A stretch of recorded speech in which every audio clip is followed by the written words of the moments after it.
السلام علیکم ناظرین، میں ہوں شہزاد دورانی اور آپ ڈیلی میدان دیکھ رہے ہیں۔ ملک بھر کی طرح پشاور میں بھی جشن آزادی کی تیاریاں جوش و خروش سے جاری ہیں۔ پشاور کے تاریخی قصہ بازار میں جھنڈے، جھنڈیوں، کپڑوں اور دیگر زیبائشی اشیاء کے اسٹال سج گئے ہیں، جہاں شہری دور دراز سے خریداری کے لیے آ رہے ہیں۔ مہنگائی نے ان اشیاء کو کس حد تک متاثر کیا ہے، آئیے جانتے ہیں۔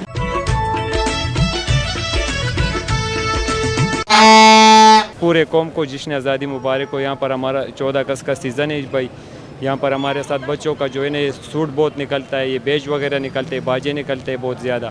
لوگ دور دور سے آتے ہیں اور یہاں پر شاپنگ کرتے پھر چلے جاتے ہیں جی۔ یہ کم از کم 300 سے لے کر 500 تک بھی ہے اور 500 سے لے کر 800 تک۔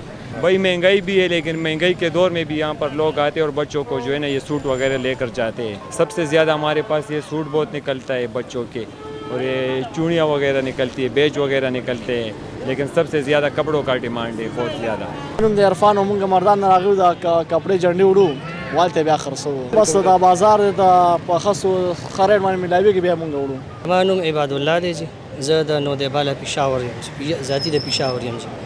مونږ راغلي یو دې دپاره چې د خپلو ماشومانو دپاره د جشن ازادۍ چې کوم زمونږ ملک پاکستان دی وطن عزیز، د هغې د ازادۍ په موقع باندې مونږ خپلو ماشومانو نه څیزونه واخلو جي. د ماشومانو پر فرمایش باندې راغلي یو جي. نو مخکې چې کوم سوټونه به ارزان میلاوېده، لکه تاسو دې سوټونو ته وګورئ، دا به خامخا 100-150 دا کم از کم نن 400-500-600 سره خبرې کوي جي. نو دا داسې کوو چې زمونږ مشرانو ته دا درخواست دی که نه جي، چې کوشش وکړي څومره عوامو ته ریلیف ورکړي، ان شاء الله ډیره فایده به ټولو خلکو. زه خو ډورۍ نه راغلم، زما نوم ابوبکر دی، سپین جومات ډورۍ نه. ماشومانو کپړې دي، هغې ماشومان خپل ماشومان لوړي. دا مولي صاحب راغلی، د هغوی بچنګې د هغوی لري. نور هم سامان دا وګوره تاسو، شابر کتی شي هغه سامان، دا کلیپونه دي، عینکې دي، هغوی ماشومانو سامان دی.